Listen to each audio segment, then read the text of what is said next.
Carmon is a contributing writer to the Washington Post Outlook, and Jess McIntosh, a senior advisor back in the day to 2016 Hillary Clinton presidential campaign, currently the executive editor of Share Blue.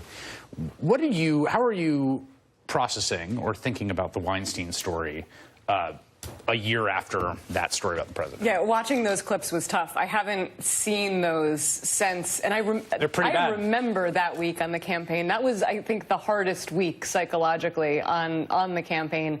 And it was funny because you would watch SNL that night and they would cut to us partying and popping champagne. That was not the mood. It was a lot of women in that office, and listening to the cheers and suggested that these women were too unattractive to assault.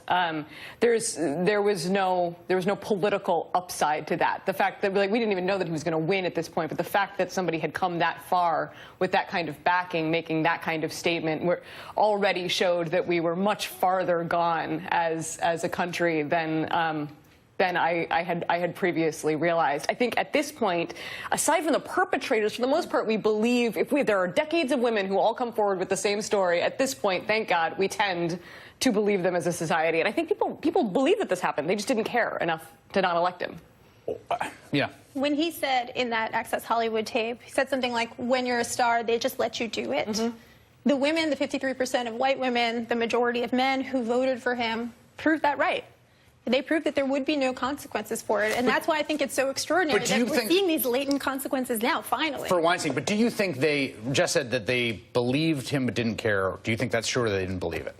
I think, for the most part, they believe that that is how men behave. Yeah, agreed. I think that they thought that and even the Harvey Weinstein thing, right? No one would say it's okay to do what he's alleged to do, which is rape 3 women. But what did people say about Harvey Weinstein all those years? They knew he was a creep. They knew he liked pretty girls. This is such an entrenched part of the culture that this is the way men behave towards women that I think that we've normalized it. So the Weinstein story sent me back to a GQ profile of Ted Kennedy, right? Because I've been thinking about this, right? And you know, there's on-the-record accusations of him sexually assaulting a waitress there. She's called up into a room. She's tackled onto a table. This is published in GQ. And, you know, for years, conservatives have screamed bloody murder about Ted Kennedy, from Chappaquiddick through that. And there was some part, I think, of people, they think, like, but I like Ted Kennedy, and I like his politics, and I'm willing to sort of look the other way. Oh, for sure. And I feel like when I think about Trump, it's like, there is some to be like, wait, but he's one of the, no, it can't be true about him. They might excuse away the worst parts of it, but then say, well, fine, nobody's perfect. This is not about his moral character. This is about the positions that he takes. I mean, that's the classic Bill Clinton conundrum. And ironically, the only person who really paid the price for that was Hillary Clinton. His wife. Right, which is one of the most sort of grotesque parts of the whole thing. Right? Obviously, systemic misogyny is not a party line issue. It's not even a male-female issue. That's why you call it systemic. But there is, in fact, a partisan point that I think needs to be made. When we talk about Roger Ailes or Bill O'Reilly or Donald Trump, these men who have these values, who treat women this way, have become somehow the bloodstream of the modern Republican Party, and it is seen in the policies that they enact that are also intended to make women feel powerless. But the argument from conservatives about Weinstein, and they have been running with the Weinstein story because I think they think it validates him, is that this guy gave $100,000 to Planned Parenthood. Weinstein gave a few $1 million to Democratic causes over the course of a decade.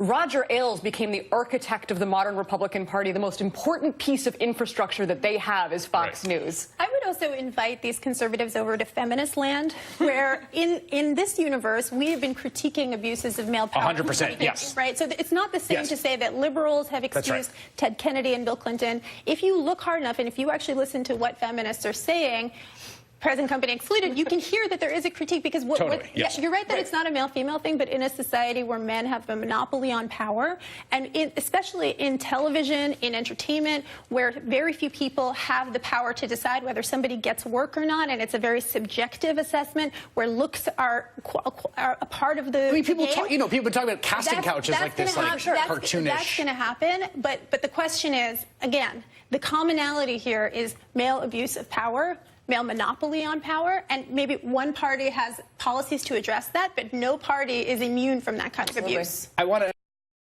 That's very well said. I should say that the sort of feminist writers that I follow isn't like no one's like apologizing for Harvey Weinstein or anything, right? Like, and I think part of the conservative anger is about the sanctimony of Hollywood, right? And I think there's a core to a fair point there, right? Which is like, there's a lot of people implicated in this in Hollywood who knew what was going on and who can be very self-righteous about. I just want to make sure that we turn to the men in Hollywood. Yes, right, first that's and right. foremost, Yes, because right. I'm hearing all of this. Where are the actresses that he's worked with? Why haven't they said anything? Let's eviscerate them. I don't want to hear from the women about the abuse of male power. I want to hear from the men that are the most complicit in allowing that kind of thing to happen. I want to get your reaction to this Kellyanne comment, because it was sort of bizarre to watch. I mean, my first thought was like, this was a year ago. I remember when the tape came out. I remember the accusations on the record, the president of the United States, person after person, which again, like, has been memory hold.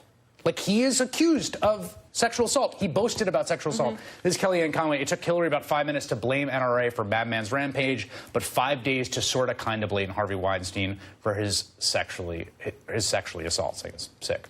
Yeah. Yeah, sister, you are working for a sexual predator. I don't know where you can get off criticizing anybody for anything in this realm and still look at yourself in the morning. It's just not. It's so far beyond the pale. I can't even imagine the kind of mental shutting down that she has had to do to be able to comment on a story like this while working in a White House for that man. Well, this is the thing. Nobody does this in a vacuum. I mean, again, we shouldn't be focusing on the actresses, but we should also realize that one reason why so many people didn't come forward is because they owed Harvey something, they wanted something from him, or they blamed themselves. Or they thought what would happen, or what they thought would happen to them is what happened to the women who accused the president of the United States. The woman who went to the police.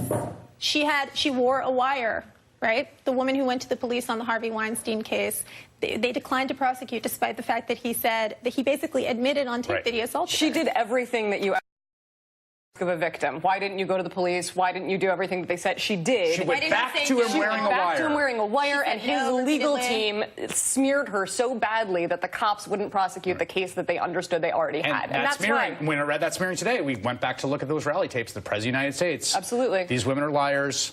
They're unreliable. It was the exact same playbook that you've seen time and time again.